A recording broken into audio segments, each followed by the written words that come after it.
पहले मेरा बहुत रहता था कि मुझे 6 फीट का लड़का चाहिए, बट अभी मैंने सोचा भले यार हाइट कम भी हो, लड़की की सोच बड़ी होनी चाहिए। आपसे कम हाइट हो।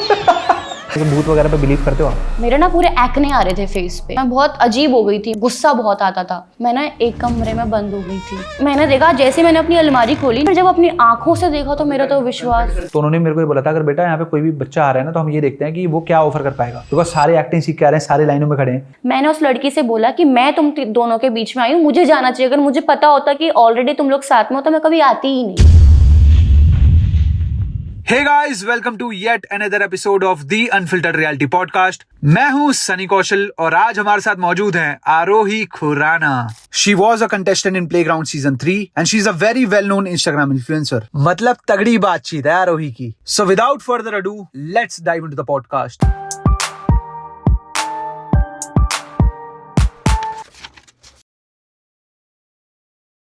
Welcome Aarohi to the unfiltered reality podcast. Thank you so much. कैसा लगा आपको यहाँ पे आके? बहुत अच्छा लगा. आपको कैसा लगा मुझे बुलाकर? बहुत ही अच्छा. मेरे को आपका वेट करके भी अच्छा लगा. लेट क्यों हो गए थे आप आज? मेरे फैंस मिल गए थे. सही है. पहले तो बोलते अपनी आईडी दे दो. आपको पहचान लेते हैं ऐसे एकदम से ना मेट्रो पे? प्लेग्राउंड स्क्रिप्टेड होता है वैसे? नहीं. और प्लेग्राउंड के बारे में थोड़ा बहुत स्क्रिप्टेड मेरे को होता है. शो के बारे में थोड़ा समझाओ. मेरे को आज तक शो नहीं समझ में आया. मतलब जैसे बिग बॉस देखा है मैंने, रोडीज देखा है. प्लेग्राउंड के बारे में बताओ कि जिसको नहीं पता वो सीधा समझ जाए कि प्लेग्राउंड ये शो है. यार प्लेग्राउंड एक गेमिंग शो है, लेकिन मुझे ऐसा लगता है कि सबसे ज्यादा मैटर करता है अभी जो लोग जीते हैं. मुझे बोलना तो नहीं चाहिए बट वो लोग वही हैं. मतलब मैं उतना उनसे बात नहीं करती हूँ बट वो लोग वही हैं. दिखना ज्यादा मैटर करता है. आप दिख रहे हो, भले ही वो गेमिंग शो है बट गेमिंग शो में क्या मतलब गेम्स क्या होता है उसके अंदर? गेम्स जो हाँ. वही गेम जो हमारे मैं भी गेम्स का मुझे शौक था बट पापा ने मेरा कंप्यूटर ही बेच दिया था. तो आप प्लेग्राउंड के अंदर गए थे तो कौन सी गेम खेली थी आपने? मैंने कोई गेम नहीं खेली थी. मैं एंटरटेनमेंट के बेसिस पे सेलेक्ट हुई थी क्योंकि अंदर वो शो चल नहीं रहा था पहली बात तो. और मेरे जाने के बाद मैं खुद नहीं कहती, ऐसा सब लोग कहते हैं, ऑडियंस भी कहते हैं कि जब मैं गई थी उसके बाद शो की टीआरपी बहुत बड़ी थी. तो उसके अंदर कैसे सिलेक्शन कैसा होता है? जैसे बिग बॉस के मेरे अंदर को तो रात को कॉल आया. बिग बॉस के अंदर एलिमिनेशन होती है, ये सब होता है. इसमें भी होता है. इसके अंदर क्या गेम के बेसिस पे होता है कि परफॉर्मेंस के बेसिस पे? परफॉर्मेंस के बेसिस पे होता है. आप कितना दिख रहे हो. अगर आप दिख रहे हो तो आपको कोई निकाल ही नहीं सकता. मैं एंड तक रही थी. स्क्रिप्टेड नहीं होते कहीं से भी ना? स्क्रिप्टेड तो नहीं होता. और कैसे सिलेक्शन कैसे हुआ आपका? मेरे को कॉल आया, मैंने वीडियो कॉल पे अपना ऑडिशन दिया, मैं सेलेक्ट हो गई. ऑडिशन में क्या करना पड़ता है? उन्होंने मुझसे पूछा मेरे बारे में, मेरी पर्सनालिटी के बारे में, तो उन्हें पसंद आई मेरी पर्सनालिटी तो उन्होंने मुझे बुला लिया. मेरे हिसाब से वोकल काफी हो, आप बोलने में बढ़िया हो. हाँ. इसलिए उनको ये पसंद आया होगा क्योंकि इस ऐसे उनको शोज के यार अंदर कोई ना एंटरटेन करे. अंदर सब गेमर्स हैं और हर किसी की पर्सनालिटी नहीं होती बोलने वाली. तो अब ऑडियंस है, आपको बेफिजूल में तो देखेगी नहीं, कुछ तो आपको एंटरटेनिंग करना पड़ेगा, बोलना पड़ेगा. तो आपको जैसे ये नहीं लगा कि जैसे कॉल आया होगा, मुंबई से कॉल आया होगा और मैं मुंबई में थे आप, और पता कैसे लगता है कि ये सही कॉल है? जैसे सपोज करो मैं इस टॉपिक को छोड़ दे रहा हूँ प्लेग्राउंड के. मुंबई में सपोज करो आप जाते हो, दिल्ली से आप मुंबई गए, वहाँ पे मुंबई जा रहे हैं सारे एक्टर बनने के लिए. एट द सेम टाइम हर कोई ना आजकल अपने आप को कास्टिंग डायरेक्टर बोल देता है. राइट. मैं आपको बताता हूँ एक इंसिडेंट. मेरे कोई सी नोन नहीं है, मैं नाम नहीं लूंगा उनका, वो देख रहे होंगे ये पॉडकास्ट. तो बोलते हैं मैं कास्टिंग डायरेक्टर हूँ. मैंने कहा कास्टिंग डायरेक्टर की ये हैं, पर उनका आज तक कोई कुछ भी नहीं बनाया, उन्होंने आज तक कोई कास्ट ही नहीं करा. तो उन्होंने क्या करा, किसी लड़कियों को मैसेज करना स्टार्ट कर दिया. बहुत सारी लड़कियों को मैसेज करके बोलते हैं कि मैं कास्टिंग डायरेक्टर हूँ और ऐसे करके मैं तुम्हारे को शो में लेना चाहता हूँ. किसी लड़कियों को उन्होंने बोल दिया, किसी भी रैंडम लड़की को, मैं तुम्हें एक चीज़ करनी पड़ेगी, तुम्हें कॉम्प्रोमाइज़ करना पड़ेगा. अच्छा. पर बात ये थी कि वो लड़की के पापा जो थे वो पुलिस वाले थे. उसने कंप्लेंट करी, पूरी रात उसको पकड़ बोल के वो भागे जा रहा था. फिर मेरे को फोन करता है, हेलो सनी भाई बचा लो मेरे को. मैंने कहा भाई आपका तो सिस्टम बहुत तगड़ा था. बता सनी भाई कास्टिंग गलत हो गई है. जो गलत काम करेंगे ना वो पहले से गंद बोलना चालू कर देंगे आपसे. तो काम से काम वाले जो लोग हैं वो समझ आ जाते हैं. ठीक है. तो और लड़की पे डिपेंड करता है सबसे मेन. तो मेरे पास तो आज तक ऐसा भगवान के दया से ऐसा कुछ नेगेटिव ना किसी ने बोला ना मैंने बोलने का मौका दिया. मेरे को लगता है वोकल रहना चाहिए. अगर कुछ हुआ ना ऐसा इंसिडेंट तभी बोलो. लोग क्या करते हैं, छुपा लेते हैं बातें. मैं तो मुंह छेद दूं, ऐसी लड़की हूं मैं. मेरे को तो कोई बोलकर दिखा दे. मुंबई में पर बहुत ज्यादा ये चीज है ना. है, मैं बता तो डिपेंड करता है आपके ऊपर कि आप कैसे और आप कैसा जवाब दे रहे हो. कोई फ्रेंड है जिसके साथ हुआ है, कोई स्टोरी है ऐसी? नहीं, मेरे साथ हुआ है लेकिन मेरे को पैसों के लिए हुआ है. मेरे पैसे बहुत खाए हैं, इतने पैसे खाए हैं कि क्या बताऊं.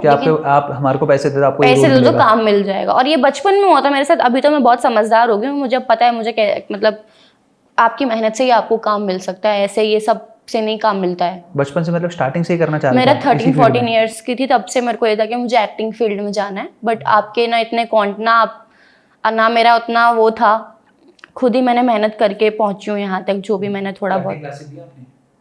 कैसे फिर मुंबई कैसे जाना हुआ, कैसे मैनेज करा आपने वहाँ पे? कितने टफ लाइफ हो गई यार वहाँ पे? बहुत टफ लाइफ है यार, मतलब कैसे? बहुत मुश्किल है। तो पहले तो मैंने अपना सोशल मीडिया ग्रो किया, क्योंकि मुझे लग गया था कि ऐसे तो बहुत इम्पॉसिबल है, बिकॉज आपको इतनी लंबी लाइन होती है, अब उसमें आपको हाईलाइट होना, तो आपको कुछ तो डिफरेंट करना पड़ेगा। हाँ। तो मैंने फिर सोशल मीडिया पे स्टार्ट कर दिया, और सोशल मीडिया पे मुझे चलो भगवान के दया से फेम मिला अच्छा खासा। टिकटॉक के बाद मैं रील्स पे आई, फिर रील्स के बाद मैंने रील्स पे ही काम किया, यहीं से जो भी मैंने आज तक कमाया यहीं से कमाया। उसके बाद मैं मुंबई गई थी, क्योंकि एक फेस आ गया था लाइफ में, जब मेरी बहन कनाडा चली गई थी, मेरे पापा की जॉब छूट गई थी, तो मेरे को और मेरा काम आना बंद हो गया था। तो मेरे को ये था कि अब मेरे को निकलना पड़ेगा, मैं घर पे नहीं बैठ सकती, मुझे कुछ और भी प्लान बी भी सोचना पड़ेगा।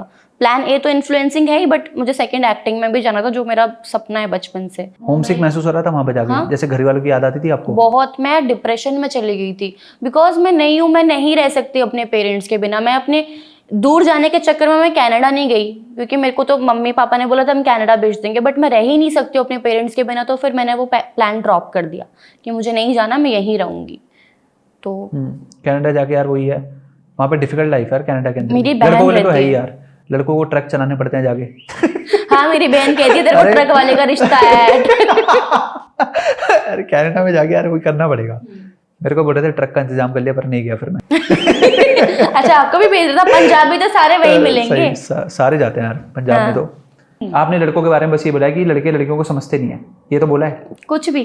तो आपके हिसाब से लड़कों के अंदर आपके रेड फ्लैग्स क्या हैं? आप जो बोलते हो यार ये मेरे को रेड फ्लैग्स पसंद नहीं आए। हाँ, मेरे को सबसे बड़ा रेड फ्लैग है जो लड़का रिस्पेक्ट नहीं कर सकता, वो मेरे लिए सबसे बड़ा रेड फ्लैग है। और सबसे मेनली मेरे को ऐसा लगता है कि जो लड़का रिलेशनशिप में आने के बाद लड़कियों को ज़्यादा प्रायोरिटी, मतलब जिसके साथ वो है, मुझे ऐसा लगता है हमेशा उस लड़के को अपनी फर्स्ट प्रायोरिटी अपनी मम्मी को ही रखना चाहिए। मम्मी को। हाँ।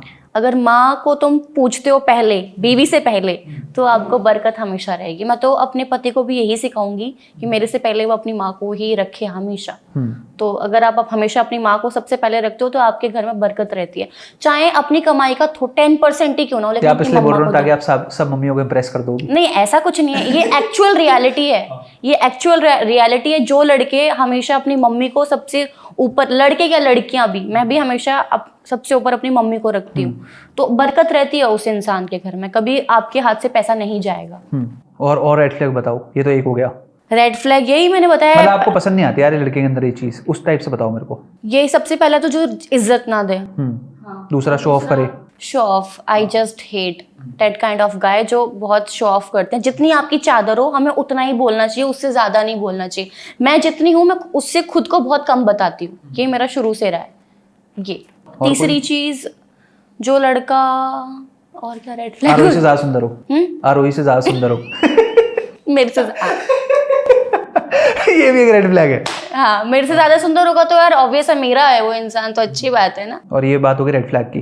और कौन सा किस टाइप का लड़का आपको पसंद है जो आप चाहते हो कि आपकी लाइफ के अंदर आए? जो मेरी इज्जत करे। सबसे टॉप पे तो यार रिस्पेक्ट ही है। और मेरे को ऐसा लड़का नहीं चाहिए जो बहुत अमीर हो, जिसके पास बड़ी बड़ी गाड़ियां हो, नहीं। मेरे को ऐसा लड़का चाहिए यार जिस लड़के के पास सरस्वती हो। हाँ। मुझे ऐसे लगता है कि जिसके पास सरस्वती है उसके पास लक्ष्मी खुद आती है। तो मेरा तो मेन मकसद ये है, मुझे ऐसा लड़का चाहिए जो मेहनती हो, उसके हार्डवर्क को देखकर ही मैं इम्प्रेस हो जाऊंगी। मुझे हार्डवर्क चाहिए। दैट मीन्स अगर स्टार्टिंग से अमीर हुआ तो आप इसको चूज नहीं करोगे? ऐसा कुछ नहीं है। देखो, अगर वो पापा की कमाई सब कुछ नहीं होती, जो उसकी फैमिली की कमाई है वो मेरे लिए मैटर नहीं करती। मेरे लिए मैटर करती है उसने कितना कमाया, वो मेरे लिए मैटर करता है, वो कितनी मेहनत कर रहा है। मैं उसके जीरो से उसके साथ रहना चाहती हूँ, और जीरो से उसकी टॉप लेवल पे जब वो जाएगा, वो वाला सफर मुझे उसके साथ तय करना है। क्योंकि यार मेरे को लगता है कि जब ऊपर बंदा टॉप पे जाता है ना, वो चेंज हो जाता है इंसान, तो उसको उसी के साथ रहना चाहिए जो बिल्कुल नीचे से उसके साथ ऊपर जाता है। लगता है आपको? मुझे भी ऐसा लगता है, लेकिन कई लोगों को ऑलरेडी अमीर मिल जाते हैं। और क्या क्वालिटीज पसंद है लड़के में? जैसे लड़कियां बोलती हैं 6 फीट का होना चाहिए, एब्स होने चाहिए, ये होना चाहिए। मेरे को ना यार, ये पहले मेरा बहुत रहता था कि मुझे 6 फीट का लड़का चाहिए, बट अभी मैंने सोचा भले यार हाइट कम भी हो, लड़के की सोच बड़ी हो। आपसे कम हो तो? लड़की की सोच बड़ी होनी चाहिए, हाइट से कोई फर्क नहीं पड़ता मुझे। हैं? आपसे कम हाइट हो तो थोड़ा इम्पॉसिबल है। नहीं, थोड़ा मतलब मेरे को तो अपने से थोड़ा, अभी इतना तो है। आपसे देखो हाइट छोटी है पर सोच बड़ी है।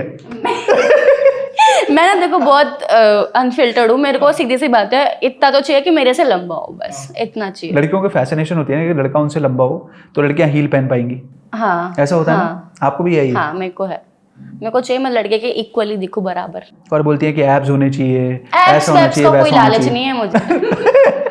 लालच। ये बोलती क्यों, मतलब क्या स्टैंडर्ड सेट करे हुए हैं ये? यार वो कुछ कुछ की चॉइस होती है, मेरी तो ऐसी कोई पर्सनल चॉइस नहीं है कि मुझे ऐसा चाहिए। हाँ। रेड फ्लैग में वही शो ऑफ ना करे, बकवास ना करे ज्यादा, और बाकी लड़कियों से ऐसे टच ही ना हो। ऐसा होता है ना, कोई लड़के होते हैं बाकी लड़कियों के साथ जाके सब उसका रिलेशनशिप में है, उसके बाद दूसरी लड़की के साथ जाके और कंफर्टेबल हो जाते हैं। हाँ। और वो उसकी गर्लफ्रेंड को मुझे पसंद ऐसा नहीं लड़का आता। चाहिए जो मेरे लिए लॉयल हो, जो मुझसे ऑब्सेस्ड हो, उसे मेरे अलावा कोई और दिखे ही ना, बस मेरे उसमें ही रहे, मेरे चंगुल में फंसा रहे। यार ऐसे हर लड़की चाहती है और हर लड़का भी चाहता है ये चीज, हाँ। है ना? लॉयलिटी पर ऑब्सेशन, मतलब ऑब्सेशन कैसे? ऑब्सेशन बहुत टॉक्सिक नहीं होता कभी कभार जाके? नहीं, हेल्दी ऑब्सेशन इज ओके ना। हेल्दी वाला चलो बढ़िया है, बढ़िया है। एट द सेम टाइम आपको सपोज करो आप काम कर रहे हो, आप मुंबई में काम करते हो, आप अपना सब ये सब है, आपका रूटीन है जिस तरीके से भी है, और आपको आपका पार्टनर कॉल ही पे कॉल करे जा रहा है, कॉल पे कॉल करे जा रहा है, फिर बहुत weird ऐसा नहीं हो जाएगा? चुनूंगी ही नहीं ना मैं। पर आपको प्यार करता है वो, हाँ तो फिर तो आपके यार लिए कॉल करना गलत नहीं है, वो मेरी केयर कर रहा है तो इसमें कुछ गलत नहीं है, मैं उसको बट पॉजिटिव बार बार हो रहा है। बार हो रहा आप है बोलोगे यार मैं काम पे रुक जा, मैं कर लेती हूँ बात, तो फिर गलत है, फिर तू रेड फ्लैग है, फिर जा अपने घर में बैठ जा। मतलब मेरे हिसाब से वो बाउंड्री देखनी पड़ती है।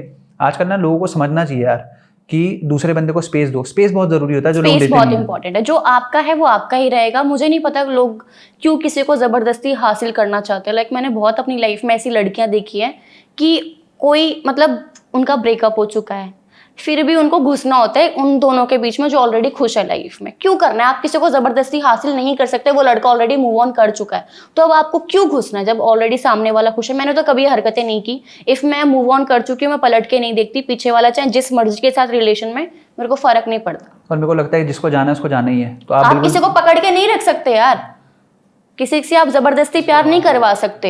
और आप ऐसी हरकतें करते हो कि मैं ये सब करूंगी तो वो लड़की देख के जलेगी और इनका खत्म हो जाएगा, क्या मिलेगा आपको ये सब करके? That is true. मैं भी यार यही सोचता हूँ उस तरीके से। मैंने बहुत लड़कियां ऐसी देखी हैं जो सोचती हैं हम ये हरकतें करेंगी तो ये करने से उनका खत्म हो जाएगा।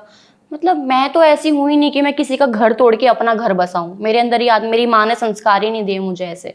बट मैंने देखी हैं ऐसी लड़कियां, बच्चों वाली हरकतें करते हुए देखी है मैंने। पर मूव ऑन करना, सपोज करो एक पार्टनर तो मूव ऑन कर गया और दूसरा नहीं कर मूव ऑन करने के टिप्स बताना कुछ। कि आप किसी का बसा बसाया घर बर्बाद करोगे, तुम्हारा तो बसा ही नहीं, तुम 3 जिंदगी और 2 जिंदगी और बर्बाद पर कर आपका रहे हो। हार्ट ब्रेक हुआ है कभी? ऑफ कोर्स हुआ है। कि एक बार? एक बार तो मेरा भी हुआ है यार, मेरा रिलेशनशिप में नहीं, मेरा दोस्ती में बहुत हार्ट ब्रेक हुआ है।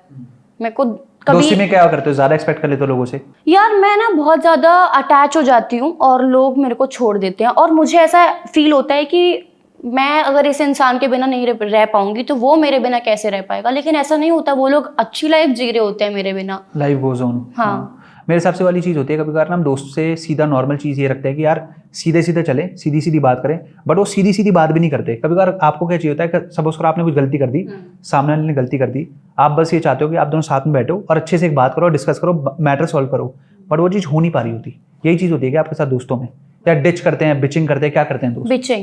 बिचिंग। अभी रिसेंटली मैं प्लेग्राउंड में गई थी तो मतलब मेरे को समझ आया जब मैं बाहर आई, मतलब जैसी मैं हूँ भी नहीं वैसा मुझे बताया गया है। मतलब मैं शुरू से ना, मेरी मम्मी ने मुझे एक ही बात सिखाई है कि हमेशा आगे बढ़ना, सफाई से बढ़ना, इज्जत से बढ़ना। मैं कभी सोच भी नहीं सकती कि मैं कुछ पैसों के लिए गलत काम करूंगी, मैं मतलब सपने में भी नहीं सोच सकती। तो जब मैं बाहर आई, जिन लोगों के ऊपर मैं आंख बंद करके विश्वास करती थी, मुझे लगता था कि, और पता है मेन चीज क्या होती है, जो आपके अपने होते हैं ना, आप मैं अगर आपको अपना फ्रेंड बोल रही हूँ, अगर आप ही मेरी बुराई करोगे 4 जगह तो सब लोग बिलीव करेंगे क्योंकि आप मेरे साथ ऑल द टाइम रहते हो। तो मेरे साथ ये हुआ है कि जो लोग मेरे साथ रहे हैं उन्हीं लोगों ने मेरी बुराई की है। मतलब मैं उन पे आंख बंद करके भरोसा कर रही हूँ और वो लोग मेरे ही बारे में, मतलब सामने वाला मुझे अगर बता रहा है कि आपने मेरे बारे में ऐसा बोला है ना, तो मैं बोलूंगी नहीं, हो ही नहीं सकता। मैंने फिर जब अपनी आंखों से देखा तो मेरा तो विश्वास। कन्फ्रंट करते थे आप उनको जाके? और इतने बंदर कोई कैसा हो सकता है, वो कहते हैं हमने नहीं बोला। अरे मेरे हाथ में प्रूफ है। हाँ। मेरे को भगवान जी भी आकर बता देंगे ना जिसमें मैं विश्वास करती हूँ, मैं नहीं मानूंगी। लेकिन मैं तो कह रही भगवान जी, मेरे को भगवान ने खुद ही दिखा दिया ये क्या है। तो ऐसी चीजें हुई हैं मेरे साथ। मैं जिनके ऊपर इतना भरोसा करती थी वो मेरे ही बारे में बिचिंग करते थे। तो उसको कैसे आपने सही करा? अब क्या चेंज करा अपने मैंने behavior के अंदर आपने? लोगों से अब तो कांटेक्ट रखना छोड़ दिए, और ऐसे लोगों से तो मैं बिल्कुल ही हट गई यार दोस्ती क्या होती है? अगर मैं तुम्हारे साथ, तुम मेरे दोस्त हो और तुम कल को मेरी तुमसे लड़ाई हो गई तो मैं तुम्हारी बिचिंग नहीं करूंगी। बिचिंग मतलब मैंने कोई आपको अपनी वल्नरेबल चीजें बताई हुई है, या आप जाके शेयर नहीं करोगे लोगों नहीं को? करूंगी मैं उस स्टोरी को वहीं क्लोज कर दूंगी कि ठीक है तुम अपनी लाइफ में खुश हो, मैं अपनी लाइफ में खुश हूँ। लेकिन लोग मेरे साथ ऐसे नहीं है, लोग मेरे से लड़ाई होते मेरे बारे में भरना चालू, और मेरे ही दोस्तों में जाके, अरे भाई तुम्हें शर्म नहीं हो, मेरे भी दोस्त है, मुझे आके बता देंगे। तो ये चीज नहीं होनी चाहिए इफ अगर आप किसी को रियल में दोस्त मानते हो। वैसे आप भूतों को मानते हो? मानती तो नहीं थी, मतलब गोश्त पे, ये भूत वगैरह पे बिलीव करते हो आप? मैं करती तो नहीं थी बट अब करने लगी हूँ, क्योंकि मेरे साथ कुछ ऐसा हुआ था।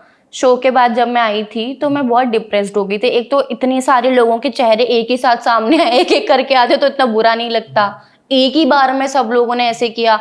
जो शो के अंदर मेरा जिसके साथ बॉन्ड बना था उसने भी मेरे पे आके एकदम प्राणघातक कर दिया मेरे साथ। तो बहुत अजीब हो गया था, और मैं ऐसे सोचने लगी थी कि यार मेरे ही साथ क्यों।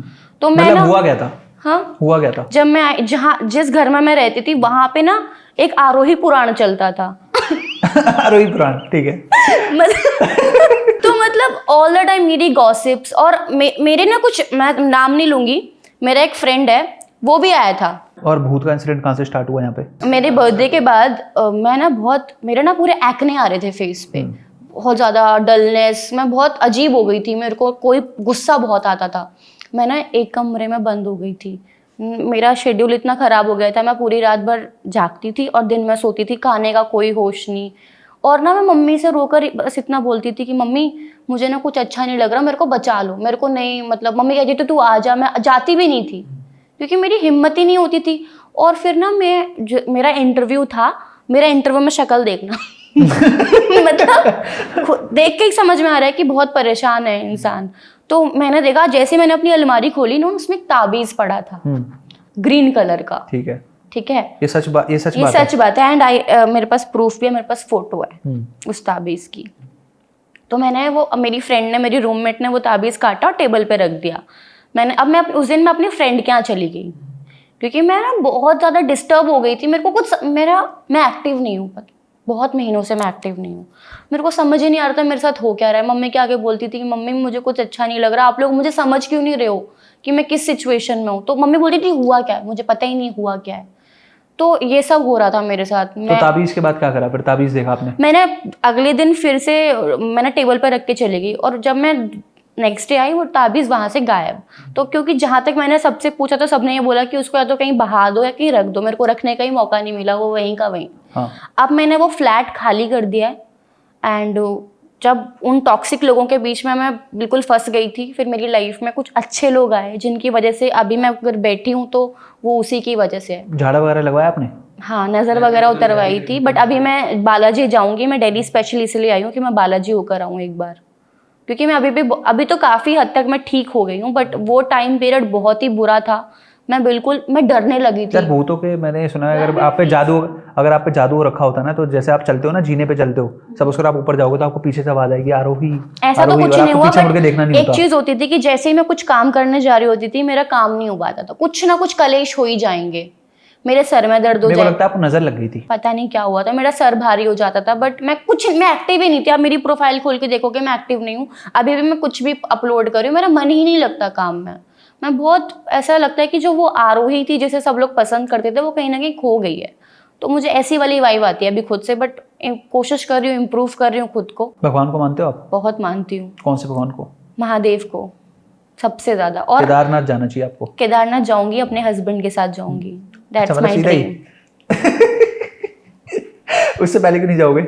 सपना है यार कि अपने पति के साथ ही शौक पूरे करने हैं मुझे। और महादेव को क्यों मानते हो? महादेव को तो मैं बहुत मानती हूँ। महादेव जी को मानने जब से मैं उनकी शरण में गई हूँ, मतलब कैसे लाइफ आपकी चेंज हुई? यार मुझे उन्होंने लोगों की रियलिटी दिखाई, मतलब विद प्रूफ। मतलब उन्होंने मुझे हमेशा ना बुराई से बचाया है और हमेशा अच्छाई की ओर लेकर गए हैं, तो मेरा विश्वास उन पे बहुत ज़्यादा बढ़ गया। और मुझे नहीं ऐसा लगता है कि हर जगह यात्रा में जाकर ही आपके पाप धुलेंगे। अगर आपके कर्मा ठीक हैं, अगर आप मन से मानते हो, मन से मानते हो, मेरे लिए वो मम्मी कहती है पूजा करना गलत अच्छी बात है बहुत, लेकिन अगर आप पूजा कर रहे हो और आपके दिल में इतना मैल है, फिर वो पूजा लगेगी ही नहीं है आपको। तो आपका दिल साफ होना चाहिए, और महादेव भी उन्हीं का ही साथ देते हैं जिनका दिल साफ होता है, जो दूसरों के बारे में बुरा नहीं सोचते।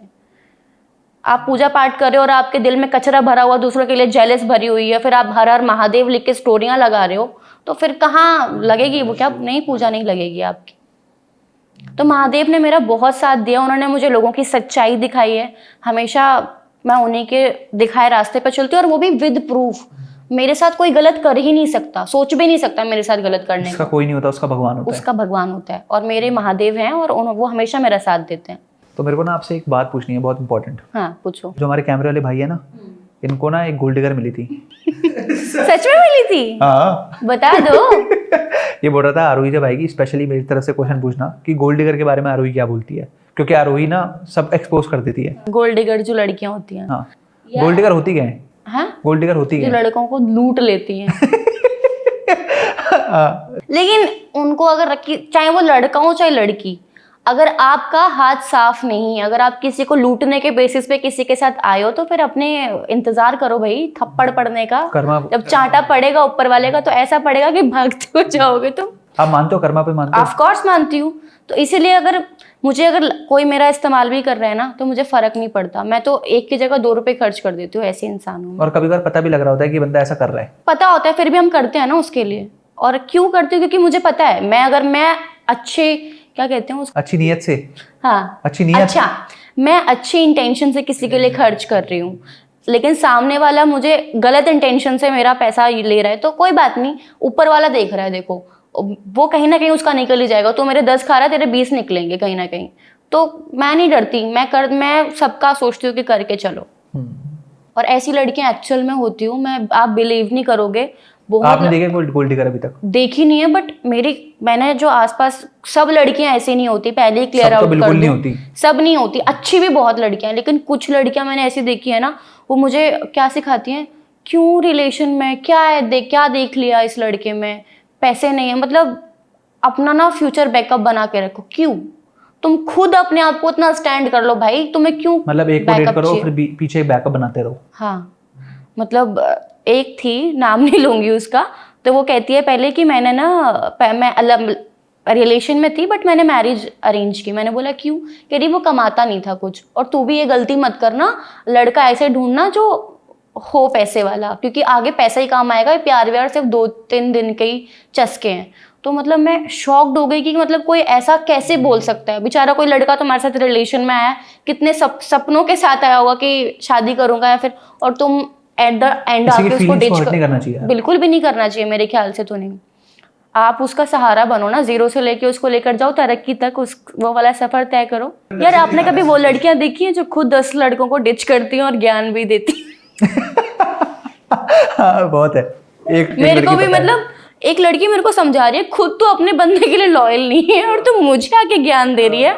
मैंने तो कभी इस तरीके से लड़कियों की फाइट वगैरह भी देखी, बट एक इंसिडेंट मेरे को अच्छे से याद है। एक लड़की थी, उसका बॉयफ्रेंड बना, और वो अच्छी फैमिली से था बहुत ज़्यादा। उस लड़की ने उसको बोलना स्टार्ट करा, चल मूवी देखने चलते हैं। मूवी देखने जाती थी, बोलती थी नहीं मेरे को ना पूरे हॉल में मूवी देखनी है। तो मतलब कि पूरा थिएटर बुक करता था लड़का उसके लिए, पूरा थिएटर बुक करके। यार तुम लड़के इतने बेवकूफ क्यों होते हो? मुझे तो पहले ये सब नहीं, मैं नहीं सुनूंगी, मुझे ये बात बोलनी, तुम लड़के इतने बेवकूफ क्यों होते हो? तुम्हें क्यों ऐसा लगता है कि तुम लड़की के ऊपर पैसे उड़ाओगे तो ही वो पटेगी, या फिर वो, ऐसे नहीं होता। अगर कोई तुमसे प्यार करेगा तो तुम्हें दिखाने की जरूरत नहीं है, पैसे खर्च करना है, शादी के बाद करो यार, पूरा जितने थिएटर बुक करता था वो। उसके बाद बोलता नहीं था करना कि, चाहिए। बोलती जब आप चल के आओगे ना, जब मेरे को लेने आते हो, पैसा खर्च करना है तो अपने माँ बाप के लिए करो, लड़कियों के लिए मत करो। लड़कियों को ये सिखाओ कि तुम खुद कामयाब बनो। मतलब हद है, तुम पहले ही तुम शेख बने फिरते हो, मत बनो ना शेख। जब आप मेरे को लेने आओगे तो आपके जो मर्सिडीज से सनरूफ से ना बलून निकलने चाहिए। मतलब ये सच बात है। वो लड़का क्या करता था, फिर आता था उसको लेने के लड़की को, मर्सिडीज का सनरूफ खुलता था और बलून जाते थे ऊपर कि लड़की का स्वागत हो रहा है, लड़की आ रही है। फिर आप गेट भी खोलोगे मेरे लिए, हर बारी खोलोगे, फिर बैठेगी लड़की। उसके बाद फिर बोलती कि फिर मतलब उसके लड़के को बहुत गंदा यूज़ करा। उसको बोलती थी मेरी गुची की बेल्ट देखो, ये तो लोकल है, वो नहीं दिलाता था। करते करते अब कैच स्टोरी में अब सुनो, उस लड़के ने इसके लिए बहुत कुछ करा। उसके बाद उसको पता लगता है ये डियर डोना क्लब है, डियर डोना पता है ना, डियर डोना पास में है यहाँ पे।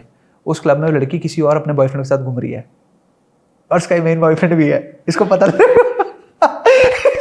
लगा ये गया डे डोना के जो अंदर। लड़कियां तुम लोग को प्यार करती हैं उसको तुम भाव नहीं देते, और जो लड़कियां ऐसी होती हैं वो तुम्हें चाहिए होती हैं। वो गया, वो डे डोना गया 10-15 लड़के लेके, उसका लड़की को बहुत एक्सट्रीम चीज हो, वायलेंट हो गया था वो बहुत ज्यादा, बहुत ही गलत हुआ। उस दिन के बाद से लड़की ने बोला वो पुरानी गुच्ची की बेल्ट लाओ मतलब पुरानी वाली बेल्ट दो मेरे को। पर बहुत गलत है यार, किसी का यूज नहीं करना नहीं चाहिए। करना चाहिए। तो मैं लग रहा तुम किसी का इस्तेमाल करके बहुत अमीर ज़्यादा बन और जाओगे वैसे क्या? जैसे इस केस के अंदर लड़की ने चीट करा, तो लोग चीट करते क्यों हैं इन जनरल आपके यार, हिसाब मुझे से? नहीं पता क्यों। फिर भी आपके हिसाब से मतलब अगर चीट करते हो पकड़ भी हर लिया तो खुले क्या करना होंगे चाहिए? इसलिए। आरोही के फ्यूचर प्लान्स क्या है अभी? मुझे जैसे प्लेग्राउंड में आपको लोगों ने देखा, अब आप क्या करना चाहते हो? शो ही मेरी वजह से चला। बिग बॉस में जा सकते हो आप। ये बात बिग बॉस वालों को समझ ही नहीं आती है कि जब वाइल्ड कार्ड में जाके मैं इतना फैन बेस बना सकती हूँ, तो बिग बॉस में तो स्टार्टिंग में जाके मैं पूरा इंडिया फाड़ दूंगी। पर अब तो वो डिफरेंट फैन वो हो गया यार बिग बॉस में ना, डिफरेंट कल्चर, वो उस तरीके जॉनर से लोग आ रहे हैं जो बिल्कुल। जिस बारे में बात नहीं करेंगे। जिस सीजन में जाऊंगी वो सीजन मेरे ही नाम से जाना जाएगा, इतना भी जानती हूँ मैं। जैसे आप बोलते हो आप अपने दोस्ती के लिए खड़े रहोगे, तो दोस्ती में क्या कर गुजरोगे आप? यार मैं तो दोस्ती में मर मिटने के लिए तैयार रहती हूँ। सामने वाले यार, मेरे को पर ना आखिर शुरू में से काम एक माँ बाप ही चाह आते थी, हैं। मतलब ऐसा नहीं है कि मेरी दोस्त नहीं है, लड़कियां हैं, लड़कियां दोस्त, और उससे ज्यादा लड़कियां मुझे चाहने वजह। मैं कल इवेंट पे गई थी लखनऊ के, तो लड़कों से ज्यादा लड़कियां थी जो मुझे प्यार कर रही थी, अगर आपने मेरी वीडियो क्लिप्स देखी हो। बट एक ऐसी दोस्ती होती है ना लड़की की, जो वाइफ करे, उसके साथ घूमे फिरे रहे, और वैसी दोस्ती मुझे आज तक मिली ही नहीं। शायद मेरी किस्मत में ही नहीं है, बट मेरे को एक चाहिए थी कि मेरी लाइफ में कोई एक फीमेल बेस्ट फ्रेंड हो। तो वो वैसे तो मेरी मम्मी है, मम्मी को मानती हूँ, बट एक होनी चाहिए। होनी चाहिए। तो वो नहीं है, तो वो मिसिंग है थोड़ा लाइफ में। जैसे मुंबई लोग जाते हैं और हर कोई मेहनत कर रहा है, तो आपको लगता है लक फैक्टर बहुत मैटर करता है इसके है अंदर? यार, मेहनत सब करते हैं, वो बहुत कुछ लकी लोग हैं जो उभर कर निकलते हैं, वरना सब लोग मेहनत कर रहे हैं यार। कौन है जो बिना मेहनत के? काफी लोग गिव अप करके वापस आ जाते मुंबई हैं। में आप जब गए हो रहने के लिए, बहुत सारे लोग आपने देखे होंगे जो एक्टिंग कर रहे हैं वहाँ पे, तो आपने कितना स्ट्रगल करते हुए देखा है लोगों को वहाँ पे? मेरा एक दोस्त है, इतना हार्ड वर्किंग है, इतना हार्ड वर्किंग है, लाइक उस लेवल की डेडिकेशन अगर मुझ में 1% भी आ गई, मुझे लगता है मैं बहुत ऊंचाइयां छू लूंगी। तो मैं जस्ट वेट कर रही हूँ उसको, और जैसे उसको एक ब्रेक मिलेगा ना, वो यहाँ से यहाँ पहुँचेगा। इतनी डेडिकेशन है उसमें, और मैं उससे बहुत इंस्पायर होती हूँ। लाइक वो, एक तो वो गुड लुकिंग इतना है, ठीक है, एक्टिंग स्किल्स उसकी इतनी अच्छी, टैलेंटेड इतना है, बट फिर भी उसको एक ब्रेक का वेट कर रहा है वो। तो मेहनत फुल करता है वो, पूजा पाठ में भी बहुत ज़्यादा, लेकिन स्टिल उसको जो वो डिजर्व करता है ना, वो उसको नहीं मिलता। मुझे ऐसा फील होता है। मोनोपोली तो है यार बाहर। अगर आप मुंबई अगर आप देख रहे हो, हाँ। तो देखो, अगर आप बॉलीवुड मूवीज भी देखोगे, कोई नए एक्टर्स आते हैं उतने ज़्यादा, जैसे पहले तो आते रहते थे नए एक्टर्स, अब तो बहुत कम आते हैं, आप नोटिस करा होगा। हाँ, मुंबई में बहुत डिफिकल्ट है एक बहुत ब्रेक मिलना डिफिकल्ट ना। है यार। पहले मेरे हिसाब से तो कनेक्शन होने चाहिए आपके पास, बहुत तगड़े। कनेक्शंस होने चाहिए, हाँ, जितना इजी पड़ता है फिर आपको। मैं जब पिछली बार मुंबई गया था, मैं कास्टिंग डायरेक्टर से मिला था, तो जैसे आपने बोला ना कि आपने अपनी इंस्टाग्राम प्रोफाइल ग्रो करी, तो उन्होंने मेरे को ये बोला था, अगर बेटा यहाँ पे कोई भी बच्चा आ रहा है ना, तो हम ये देखते हैं कि वो क्या ऑफर कर पाएगा, बिकॉज सारे एक्टिंग सीख के आ रहे हैं, सारे लाइनों में खड़े हैं, फिर डिफरेंस क्या है? या तो आप एक पूरा बेस बना के आओ बढ़िया तरीके से, या तो फिर कोई अप्रोच लेके आओ अपने पीछे से। अप्रोच बहुत मैटर करती है यहाँ पे। तो आप कैसे जाओगे यार? आपका है वैसे बॉलीवुड का प्लान, बॉलीवुड वगैरह का? मेरे को यार एक्टिंग से ज़्यादा मुझे ना खुद बॉस बनना है। मेरे को किसी के अंडर काम नहीं करना। आई वॉन्ट कि मैं अकेले दिखूं, मुझे टीम वर्क में नहीं काम करना। मेरे को किसी के दब के काम नहीं करना कि ऐसे करना पड़ेगा, ये करना पड़ेगा, और सैलरी के लिए भी मैं उनके सामने पागलों जैसे बोलूं मेरी सैलरी कब मिलेगी। नहीं, मेरे हिसाब से वो ना आपको अपने अंदर ही दिखता होगा वो चीज़, कि वो आप चीज़ उस दिखती चीज़ है के लिए मेरे पता को। लग जाता है अपने आप को ना। हर इंसान को पता होता है कि मैं जॉब के लिए बनाऊं कि नहीं बना। मैं जॉब के लिए नहीं बनी, मैं चमकने के लिए बनी हूँ। और आपका गोल क्या है वैसे, लाइफ का गोल? भाई खुद को बॉस बनाना है भाई, मेरे को सेठानी बनना है। मेरे को तो यार लोगों की बहुत हेल्प करनी है, मेरा खुद का गोल है। अच्छा, मेरा एक एनजीओ का गोल हाँ, है। मेरा ऐसा है कि मैं लेडीज़ की बहुत हेल्प कर रहा हूँ जेन्युइनली। मैं चाहता हूँ लेडीज़, जो औरतें होती है ना, और जो मॉम डैड होते हैं, उनको घर से निकाल दिया होता है उनके बच्चों के द्वारा, करना तो उनका चाहती मैं बहुत हेल्प करूँ, सब कुछ करूँ उनके मैं लिए ज़्यादा से ज़्यादा। एनजीओ खोलना चाहती हूँ, बट मेरा और डॉग्स की बहुत हेल्प करूँ लास्ट। हाँ, I am also pet lover, मतलब एनिमल लवर। पेट लवर कह रही हूँ। सही कह रहे हो, पैटी है डॉग। हाँ, तो एनिमल लवर हूँ मैं। और क्या गोल है आपका? एनजीओ? एनजीओ गोल है, और मेरे को घर लेना है एक अपनी मम्मी के लिए, जो मैं हर पॉडकास्ट में जाके बोलती हूँ, लेकिन दैट इज गुड यार, होगा पूरा फॉर श्योर। मैनिफेस्टेशन होती है यार, ये। मैनिफेस्टेशन सच होती है। होती है। लाइक जो आप सोचते हो वो एक्चुअल में, अगर आप बार बार सोचते हो या फिर उसके बारे में थॉट करते हो, वो सच हो जाता है। यार साथ मेरे बहुत हिसाब से बार ना हुआ। कभी कभार ना आपको सोच में भी ना आपको पता लग जाता है। जैसे सपोज करो कोई लड़का है, वो बोल रहा है मेरे को लैम्बोर्गिनी लेनी है, पर उसकी सोच ही उसको मना करेगी कि लैम्बोर्गिनी नहीं आ पाएगी, तो कभी नहीं ले पाएगा वो। एक होता है मैनिफेस्ट करना, जो आप बोल रहे हो मैं ले लूंगा, पर वो यस चल रहा है, रियलिस्टिकली चल रहा है, तो ले सकता है इंसान। मैं ना सोचती थी कि यार मैं किसी दिन किसी स्टेज पे परफॉर्म करूंगी और इस गाने पे करूंगी, तो आप मान सकते हो जो मैंने प्लेग्राउंड में परफॉर्मेंस दिया था वो वही गाना था जो मैंने सोचा था। क्रेजी। लाइक समझ रहा हूँ, मैं कान में एयरपॉड लगा के एक ड्रीम लाइफ में चली जाती थी और मैं सोचती थी मैं ये कलर भी, आउटफिट भी वही, तो same outfit and same song, तो ये बहुत बड़ी बात है यार। कैसे हो सकता है कि जो आप सोच रहे हो वही गाना, और वो गाना मेरी प्लेलिस्ट में भी है, तो एक प्रूफ है मेरे पास कि ये गाना था और मैंने उसी गाने पर परफॉर्म किया। डेथ के बारे में सोचते हो आप? डर लगता है बहुत। लगता है आपको डेथ से डर लगता है आपको? मेरे को अपने डेथ से डर नहीं लगता, मेरे को डर लगता है कि जो लोग मेरे से क्लोज हैं या जिनके बिना मैं रह नहीं सकती, मैं रात को रोने लग जाती हूँ सडन, और इतना गंदा रोती हूँ कि मुझे कोई चुप ही नहीं करा सकता। मुझे बहुत एंग्जाइटी होती है, मेरा दिल बहुत छोटा है यार, मैं नहीं हूँ सब जैसी। मैं मतलब बहुत ज़्यादा इमोशनल हूँ, इतनी इमोशनल हूँ कि मुझे तो ऐसा लगता है कि अगर मैंने ना अभी तक अपने करीबी में अपने दादाजी को देखा है अपने से दूर जाते हुए, तो मैं वही फेस दादाजी को देखा है और मैंने अपने पेट को देखा है, और मैंने एक अपनी फ्रेंड को देखा है, वो भी मेरी क्लोज फ्रेंड तो नहीं थी बट थी। तो जब वो गई थी उसके बाद मैं डिप्रेशन में रही थी, मान लो कि मैं आज तक उससे मूव ऑन नहीं कर पाई, क्योंकि मैंने अपने पास ये चीज़ देखी है होते हुए, तो मैं नहीं हूँ उतनी स्ट्रॉन्ग। आरोही, मैं आपसे एक बात पूछना चाहता हूँ, थोड़ा सेंसिटिव टॉपिक है ये। जैसे डिप्रेशन, आपने एंग्जाइटी का टर्म लिया बार बार, और बहुत सारे लोग होंगे जो अभी पॉडकास्ट देख रहे होंगे जो उससे सफ़र कर रहे होंगे अभी डिप्रेशन एंग्जाइटी दोनों डिफरेंट टर्म है ये, ठीक है। एंग्जाइटी एक डिफरेंट है, एक डिप्रेशन तो बहुत ही सिचुएशन हो गई। सपोज करो जब आपको ये चीज़ होती है तो आप अपने आप को किस तरीके से बाहर ले पाए? अभी आप बिल्कुल ओके फील करते हो, एट द सेम टाइम वो चीज़ आपको क्या क्या चीज़ों ने हेल्प करी? कोई डॉक्टर ने बताया कि एंग्जाइटी हो रखी है, कैसे? यार एक टाइम था कि मैं ना डॉक्टर्स के पास, रात को मुझे बहुत एंग्जाइटी होती थी, मैं रोज चक्कर काटती थी डॉक्टरों के, बट मतलब पैनिक अटैक आता था। हाँ, आप इस चीज़ से खुद ही निकल सकते हो, कोई आपको निकाल नहीं सकता, या तो आप भगवान जी की शरण पे चले जाओ। तो मैं वो सब सुनती थी भगवान जी के, मैंने कोई मंत्र चला लिए, वो सब चीज़ों से मैं, या फिर आप डिस्टेंस कर लो उन लोगों से जो आपको इस लेवल पे आपको उन्होंने पहुंचा दिया है। ट्रू। तो डिप्रेशन को आप खुद निकल सकते हो, आपको कोई और नहीं निकाल सकता। तो मैंने खुद से ही निकली हूँ, मैंने उन टॉक्सिक लोगों से मैं खुद को दूर कर दिया है, और नाउ आई एम ओके। और आपने जो भगवान वाली बात बोली ना, जैसे वो ऑब्वियसली बात है, बहुत सारे टर्म्स हैं जहाँ पे कोई आप डॉक्टर के पास जाते हो, साइकियाट्रिस्ट के पास, साइकोलॉजिस्ट के पास, और आप कोई साइकियाट्रिस्ट जो होता है आपको मेडिकेशन वो देता है, कुछ भी XYZ, है ना। एट द सेम टाइम बहुत सारे लोग बोलते हैं नहीं यार भगवान के बारे में बोल रहा है, ऐसा नहीं होता। बट मेरे को जेन्युइनली पता है भगवान ना बहुत कुछ ठीक करते हैं। अगर आप एक बार दिल से मानो किसी चीज़ को, उसका देखना बहुत हीलिंग पावर मिलती है भगवान के थ्रू आपको। मेडिटेशन करते हो आप? नहीं। मेडिटेशन से भी आपको काफ़ी हेल्प मिलेगी। आप खुद को बिजी रखो। हाँ, तो बिजी रखो ये बोलते हैं। और रखो। उस समय जब ये चीज़ हो रही होती है ना, इवन मेरे को भी बहुत लो फेज आए लाइफ के अंदर, और मॉम डैड मेरे को ये बोलते थे बार बार अपने आपको बिजी रख। यार बिजी हूँ, उसके बाद भी वही चीज़ मेरे दिमाग में आ जा रही है। एक होता है ना कि आप बिजी हो, उसके बाद भी यही चीज़ आ रही है। बिजी वाली बात ही नहीं है, बात ये है कि आप वो करो जिस चीज़ से आपको खुशी मिले। जिस चीज़ से आपको खुशी मिलेगी ना, तो आप इजी रहेगा। मेरे हिसाब से लोगों को जिम भी जाना चाहिए, जिम जाओ या कुछ वॉक कर लो जाके। हाँ, मतलब जिम नहीं जाते, वॉक तो कर लो, कोई फेवरेट स्पोर्ट्स खेल लो अपना। ये सब चीज़ें करनी पड़ेगी, तब जाके वो चीज़ से मेरे को लगता है बंदा फेस से निकल पाएगा। यार मैंने तो अब एक्सपेक्टेशंस करना छोड़ दिया है, तो अब मुझे किसी से एक्सपेक्टेशंस लेना तो मुझे ज़्यादा हर्ट नहीं होता। तो मैंने दोस्तियाँ भी ख़त्म कर दी हैं उन लोगों से जो मुझे डिप्रेशन देते थे। जब मैंने अपने इतने खास लोगों को, क्या लगा फिर ये सब देख के, इतना कुछ आपने देखा? मेरे को ये कौन काम आता है? माँ, है ना, माँ ही काम आती है। सब लोग, कोई नहीं पूछेगा आपको, एट द एंड माँ ही पूछेगी। तो बस वही मेरे को खुशी मिलती है और मैं खुश हूँ। और महादेव, माँ ही तो भगवान है, तो फिर क्या ही फर्क है। जैसे लोग बोलते हैं प्यार हो गया, तो प्यार हो गया मतलब पता कैसे लगता है कि प्यार हो चुका है? फीलिंग क्या होती है वो? प्यार, यार प्यार तो जो मेरे को मेरी माँ से अटैचमेंट है, वो अटैचमेंट किसी लड़के से हो गई तो फिर वो प्यार है। मैं किसी को खोने से डरूं, वो मुझे खोने से डरे। जबरदस्ती किसी को पाना प्यार नहीं। और अनकंडीशनल लव हो। हाँ, बिना किसी मतलब का, वो कि हीरे मोती मैं ना चाहूं, मैं तो चाहूं बस संगम तेरा। तो वो होता है प्यार।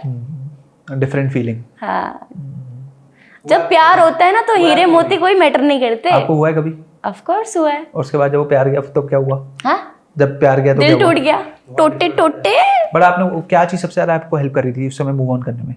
क्योंकि उस समय कोई भी समझ नहीं आता आपको, चाहे कितना भी ज्ञान कोई आगे दे दे, आपने चाहने वालों के लोगों से पूछोगे कि यार ये बता वो बता, कोई भी आपको बस बोलेगा, पर आप जाके घर पे लेटोगे और सारी चीज़ें भूल जाओगे। और फिर रात को जब लेटोगे तो आपको आएंगे मेमोरी फ्लैशेस, एकदम से फिर सारी यादें ताज़ा यार होती देखो, रहेंगी। जो आपसे सच में प्यार करेगा वो आपसे कभी दूर ही नहीं जाएगा, वो रिश्ता जोड़ने की पूरी कोशिश करेगा। और अगर ये कोई आप तब कह पाओगे क्योंकि आपने ये चीज मूव ऑन कर ली है। मैं कह रहा हूँ उस समय क्या चीज मूव ऑन उस कर ली थी, समय कोई बहुत यार कोई लोग अभी मेरे साथ आपको देख रहा हो और उसको मूव ऑन करना है आरोही को देख के, उसकी बातों को सुन के, तो क्या बातें हैं वो? एक टाइम था जब मैं किसी के आगे मैं भी गिड़गिड़ाई थी, मुझे था कि वो रिश्ता बच जाए, लेकिन क्या फायदा, कोई इंसान हमारे साथ रहना ही नहीं चाहता है। अब जबरदस्ती उसको पालोगे कुछ भी करके, लेकिन आपको क्या प्यार मिलेगा? और एक और चीज होती है, अगर आपने उसको पा भी लिया तो उसको जब उसको लगेगा ना मैं निकल सकता हूँ, फिर दोबारा निकल जाएगा। आप किसी को जकड़ के प्यार नहीं करवा सकते, प्यार खुद ब खुद होता है। किसी से जबरदस्ती प्यार पाके आप पाप ही कर रहे हो। फिर मैंने बहुत लड़कियां ऐसी देखी हैं जो ऐसी हरकतें करती हैं। प्लीज करना छोड़ दो, क्योंकि वो इंसान आगे लाइफ में बढ़ चुका है, अब वो पीछे पलट के नहीं देखेगा। और कोई दो आपस में खुश है तो आप क्या कैसे पालोगे? आप मुझे ये बताओ। पता है, मैं जिसके साथ जब पहले एक बार थी तो वो किसी और के साथ ऑलरेडी था, और उस लड़के ने मेरे चक्कर में उसको छोड़ दिया था। तो जब उसने मुझे तो सिंगल ही बताया था कि मैं सिंगल हूँ। तो जब मैंने उसको बोला, मेरे ये थॉट है कि यार उस लड़की के दिल पे क्या बीती होगी, तो मेरा ये डिसीजन था कि नहीं, मैं तो अभी आई हूँ, तुम लोग पहले से हो, मैं यहाँ और से अगर वो उसको छोड़ सकता है तो आपको भी छोड़ सकता है। लेकिन वो था नहीं, मेरे को जो है तुमसे ही है, मैं नहीं कर सकता किसी और से। तो बट मैंने उस लड़की की फीलिंग समझी। मैंने उसको बोला तो पहले तो जाके उससे माफ़ी मांग, क्योंकि जो तूने कांड किया है बहुत ही गलत है, उस लड़की का दिल दुखाया तूने। तो मैंने उस लड़की से बोला कि मैं तुम दोनों के बीच में आई हूँ, मुझे जाना चाहिए। अगर मुझे पता होता कि ऑलरेडी तुम लोग साथ में हो तो मैं कभी आती ही नहीं। तो मैंने उस लड़की का दर्द समझा। लेकिन एक टाइम पे जब मेरा और उसका खत्म हो गया, उस लड़के का, मेरा और उसका नहीं था, उस लड़की ने कुछ नहीं किया मेरे लिए। वो लड़का, जब मुझे उसी समय समझ जाना चाहिए था कि जब वो उसे छोड़ सकता तो मुझे भी छोड़ सकता। तो ठीक है, चला गया तो चला गया। मैंने बहुत कोशिश की उसको रोकने की, बट नहीं रुका। प्यार जबरदस्ती नहीं पा सकते, मेरे को ये चीज समझ में आई। यार मैं तो ये समझ चुका हूँ इतनी चीजें देख के ना दुनिया की। हाँ। मेरे को लगता है कि जिसके साथ शादी हमारी होनी है उसी के साथ होगी, उसी के साथ कोई नहीं रोक सकता। कोई नहीं रोक सकता आपको। और आपकी कहानी ऑलरेडी लिखी हुई है, तो आप किसी के बीच में घुसकर या फिर खुद की नई कहानियां बनाकर नहीं होगा कुछ भी। आप सोच रहे हो आप किसी का रिश्ता तोड़वा दोगे, ये कर दोगे, नहीं। उसकी कहानी ऑलरेडी किसी और के साथ लिख चुकी है और आपको वो एक्सेप्ट करना पड़ेगा। जैसे आप कोई भी शो के अंदर जाते हो तो कपल बहुत जल्दी बन जाते हैं। हाँ। ऐसा क्या होता है कि शो से बाहर आते ही सारे ब्रेकअप हो जाते हैं सबके? यार कुछ लोग आपसे मतलब के लिए भी तो जुड़ते हैं ना, तो वो आपको पहचानना है कि मतलब से जुड़े हैं, रियल जुड़े हैं। और कुछ लोग तो अंदर जाते हैं, वो बेचारे बाहर कोई वेट कर रहा होता है, उनको भी छोड़ देते हैं। तो गलत है यार। हाँ। यार लेकिन अंदर आप जाते हो ना तो आप अटैच भी हो जाते हो, बिकॉज आपको 3-4 महीना एक इंसान के साथ रहना होता है बिना फोन के। तो हो जाती है अटैचमेंट। लेकिन आपको खुद पे कंट्रोल होना चाहिए। अगर मैं किसी को बाहर कमिटमेंट देकर आई हूँ तो मुझे मेरी लिमिट्स पता होनी चाहिए कि बाहर कोई मेरा इंतजार कर रहा है। तो मैं अगर कल को भी अगर किसी शो में जाती हूँ ना, तो और मैं अगर बाहर कमिटेड हूँ तो मैं सोच भी नहीं सकती मैं उस इंसान के साथ गलत करूँ। हो ही नहीं सकता यार। मैं किसी से ऑलरेडी प्यार करती हूँ, और प्यार बार बार थोड़ी ना होता है, एक ही इंसान से होता है। मैं देखता हूँ यार, मतलब मैंने ये चीज बहुत नोटिस करी है। हर शो में अगर आप देखोगे ना, पीछे मुड़ के बहुत कम रिश्ते होंगे जो टिके होंगे। बाहर आए ब्रेकअप। मेरे को लगता था स्क्रिप्टेड होता है पूरा ही, कि जाके कपल बनना है तुम्हारे को, ये चीजें हैं, इसके साथ ही कपल बनना है, फिर ऐसे करके होगा। ऐसा नहीं होता। कोई शो मतलब आपके हिसाब से स्क्रिप्टेड नहीं होता? स्क्रिप्टेड नहीं होता, लोग स्क्रिप्टेड होते और हैं। जब बिना फोन के जब रहते हो तब कैसा फील होता है? जैसे अभी आप रेगुलर बेसिस पे फोन यूज करते हो, अच्छा होता है बहुत। और वहां पे आप रहते हो बिना बड़ा फोन के, मजा आता है। मतलब वो लाइफ मेरे को दोबारा जीनी है, एंड आई रियली मतलब वांट टू डू। क्या फर्क महसूस होता है? सबसे पहले तो आपका शेड्यूल बहुत अच्छा हो जाता है, सबसे बेस्ट। शेड्यूल बढ़िया होता है। हाँ, आप फिर आपको समझ में आता है आपके आसपास के लोग अच्छे हैं यार। थोड़ा टाइम स्पेंड करो। तो मैं रियल लाइफ में भी वैसे ही बनना चाहती हूँ, मैं फ़ोन से दूर रहूँ। तो जब आप किसी रियलिटी शो में जाते हो ना, तो आपको बहुत कुछ सीखने को मिलता है। मैं तो बहुत कुछ सीख कर आई हूँ, और मेरे को ये भी समझ में आया कि लोग वैसे नहीं होते जैसे आपको दिखाते हैं। बहुत फेक दुनिया है ये, बहुत फेक। और एक रियलिटी शो के अंदर कभी कभी ऐसा होता है कि आपने सोचा कि आपके पास सब कुछ बढ़िया होगा, आप बिल्कुल रियल भी रहे, एट द सेम टाइम किसी इंसान की ट्रोलिंग हो गई, तो ट्रोलिंग से फर्क पड़ेगा। अगर आपकी सपोज कर आप कोई शो में जाते हो जहाँ पे आप बहुत बुरी तरीके से ट्रोल हो गए, तो आपको फर्क पड़ता है ट्रोलिंग से? यार पहले नहीं पड़ता था, बट मैं जब इस शो से बाहर आई थी मुझे बहुत प्यार मिला लोगों से, लेकिन कुछ लोगों ने ऐसी हरकतें करी आके, तो मेरे को भी बहुत नेगेटिविटी का सामना करना पड़ा। बट मुझे फ़र्क नहीं पड़ता, क्योंकि बुरा बोलने से ज़्यादा मेरे पास चाहने वाले हैं, मेरे पास लोग हैं जो मेरे लिए हमेशा खड़े रहते हैं, तो मुझे फ़र्क ही नहीं पड़ता। पर मेरे को पता है कि यार दिमाग ना चाहे 10 लाइक होंगे ना, पर दिमाग जाएगा वो एक डिसलाइक पे। हाँ, मुझे ऐसा लगता है कि मेरे अंदर इतनी काबिलियत है, मुझे किसी की ज़रूरत नहीं है, मैं खुद से ही दिख सकती हूँ। तो मैं कल को किसी शो में भी जाऊँगी तो मुझे किसी की ज़रूरत नहीं है कि मैं इसके साथ रहूँगी तो मैं दिखूँगी। मुझे ऐसा लगता है मेरी वजह से कोई और दिख सकता है। तो और शायद यही चीज़ कुछ लोगों को पता थी कि मेरी वजह से वो लोग दिख रहे हैं, तो उन लोगों ने मेरे साथ कोशिश की, मेरे साथ बॉन्ड बनाने की। कोई जाने वाला है प्लेग्राउंड के अंदर, वो आपसे क्या चीज़ लेके जाए कि आप बोल रहे हो, आरोही बोल रही हो कि शो के अंदर जाओ तो बिल्कुल ऐसे रहो? शो के अंदर अगर आप जा रहे हो तो किसी से डरो मत। पहली बात तो अपने लिए लड़ना सीखो, जो कि मैं ना दोस्ती में ही रह गई कि यार ऐसे ये मैं डरती रह गई, मैंने अपने लिए लड़ाई नहीं की। तो अब मैं ये सीखी हूँ कि शो के अंदर जाओ, बाहर आपके साथ दुनिया खड़ी है, आप अपने लिए लड़ोगे, दुनिया आपके लिए लड़ेगी। पर वो बात है ना कि जब शो के अंदर इंसान होता है उसको पता ही नहीं होता कि बाहर चल क्या रहा है। पता चल जाता है, आपको हिंट्स देते रहते हैं सब, जो भी आपका हाँ, वो गेस्ट आते हैं ना। जब मेरा नाम बार बार आ रहा था तो मैं समझ गई थी मैं बहुत पॉजिटिव दिख रही हूँ और सब अच्छा है। तो thank you Aarohi for coming on the unfiltered reality podcast. मेरे को जेन्युइनली आपके साथ बहुत अच्छा लगा बात करके। Thank you so much. और you are one of the guest जो बहुत ज़्यादा ब्लंट थे बिल्कुल। Thank और you. ऐसा होना चाहिए मेरे हिसाब से। अनफिल्टर्ड होना चाहिए आपको लाइफ में। अनफिल्टर्ड पे अनफिल्टर्ड हो गए आप आज। Thank you so much.